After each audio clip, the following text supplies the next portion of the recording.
What is up, guys? We are here with our first part of our Killer Instinct ladder climb. This is the Bronze to Killer. I've heard that the ladder climb is actually really easy so far. Like, getting from Bronze to Killer is not as hard as people expected, but I'm sure that's not the case for everybody, and we want to go over this anyway. So if you guys are here to either watch and enjoy or actually try to learn something, I hope that's the case. Now, here's the thing. We are in Bronze. As you guys saw, I went 0-10 on purpose. I just held forward on the stick and let 10 people beat me in a row. I actually haven't even hit an opponent yet. Like, I legit have not hit anybody with an attack. I broke a couple combos because I was like, why not? I mean, I might as well get some fun out of this. But what I want to show you guys today is that you can win in Bronze and at Silver sometimes, and often even Gold in Killer Instinct with just the basics. So I want to show you guys the absolute basics that you guys need to win.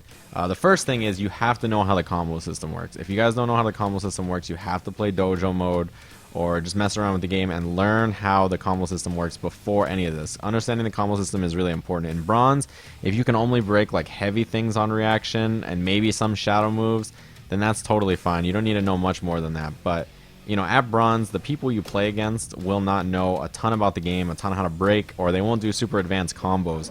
So that's not super important. But what I'm going to show you guys, when I play today, I will do super basic combos. I won't do anything fancy ever, and that is all you really need at this rank, right? So what I'm going to show you guys is I picked random select, and whatever character I get, I will show you guys the absolute basics of what you need to know to win with them. Okay, so we got Thunder. So here's the things you need to know to win at a basic level. Once you understand the combo system, the only other things you need is to know how to use your character in that combo system, the normals they have, and how to anti-air. Okay, so let's look at his special moves. Thunder has a couple of different ones, right? He has this move, which is his triple axe, his quarter circle forward punch move. It is safe on block if you check the frame data, which I'm not going to do because I know that, but I'm letting you guys know if you wanted to know how to learn a character, then this is what you'd have to do. Go into training mode, check what it is on block, right? So it's safe on block. It is also a linker, so you can use it in combos for really short combos like that. That's pretty much all you need in Bronze, right? You just need really short combos like that. So that is one move. Quarter circle back punch is a command throw. Now, this is something a little bit more advanced, but it is something you can keep in mind. If you learn how to do basic tick throws like that into command throw, that's pretty important. It's not a move that you're probably going to use a ton as a beginner, but it is something you'll learn that you want to end your combos with it because it gives you a better setup. That is something that you want to understand, right? So as far as that goes, quarter circle forward kick, he doesn't have anything. Quarter circle back kick, he has this move, this ankle slicer. This move is a low, so it's important to understand that that is, you know, useful for that, and it's also good for a linker, right? So you can do it in combos as well, and it builds you meter when you do it as a combo winner. So if I do a little combo here that looks like this, you can see I give myself some meter. So understanding the very basics like that is very important. So I know how to give myself meter, and I know which moves I can use in combos, right? So when I do combos against people today, I'll just do stuff like this. Like, it's not going to be very advanced. That's a very basic combo right there. And that's it. And the final move that he has is his uppercut, his Samamish. Now, that is not something that we're going to use a ton unless we're anti-airing with it or using it on wake up. But the main thing to understand besides his special moves is his normals, right? So we've seen what the special moves are. We understand how to do very basic combos, and we're gonna look at his normals. So we can see his crouching normals. They don't go very far, but they're at least fast, so that's good.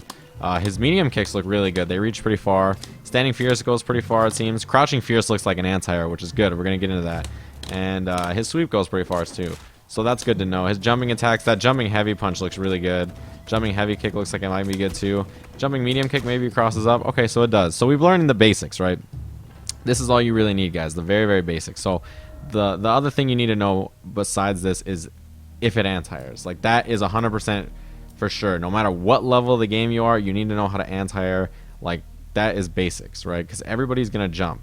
Okay, if you take out the combo mechanic in this and you can force them just to jump and play on the ground, then it's a lot better. So let's try to anti-air, right? Let's see if this move actually is an anti-air.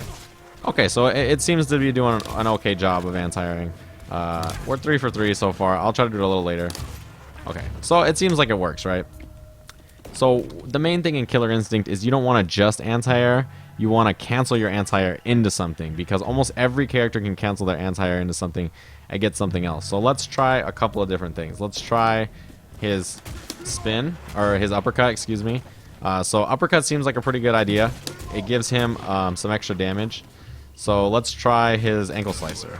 Okay, well, so that doesn't do anything. So we learned that the ankle slicer doesn't really do anything. Not really useful to us. We'll try maybe command throw. Yeah, that's not gonna do anything. And his spin. Okay, so we've learned that the most consistent by far has been the uppercut, for sure.